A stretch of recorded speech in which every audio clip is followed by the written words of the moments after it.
గత 10 సంవత్సరాల కాలంగా పరిష్కారం కానీ జర్నలిస్టు సమస్యలను పరిష్కరిస్తామని కాంగ్రెస్ ప్రభుత్వం ఇచ్చిన హామీ మేరకు జర్నలిస్టు సమస్యలన్నిటి కూడా పరిష్కారం చేయాలని, జర్నలిస్టులందరూ కూడా ఇళ్ల స్థలాలు ఇవ్వాలని చెప్పి డిమాండ్ చేస్తూ Telangana working journalist federation Suryapet 3వ జిల్లా మహాసభ ఈ నెల 25వ తారీఖున సూర్యాపేట జిల్లా కేంద్రంలో జరగనున్నది. ఈ సభకు సంబంధించి సభ్యత్వ నమోదు కూడా ముమ్మరంగా జిల్లాలో జరుగుతున్నది. సూర్యాపేట జిల్లాలో ఉన్నటువంటి జర్నలిస్టు మిత్రులందరూ కూడా నేను ఒకటే విజ్ఞప్తి చేస్తున్నా, మన పట్ల కొట్లాడేటటువంటి జర్నలిస్టు సంఘానికి మీరందరూ కూడా మద్దతు ఇవ్వాలి.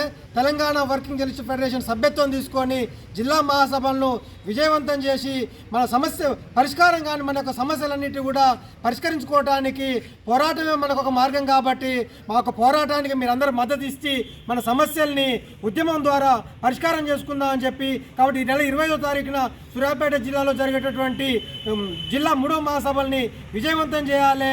ప్రతి ఒక్కరు కూడా సభ్యత్వం తీసుకొని సంఘానికి మద్దతు తెలియజేయాలని చెప్పి జిల్లా కమిటీ తరఫున కోరుతున్నాం.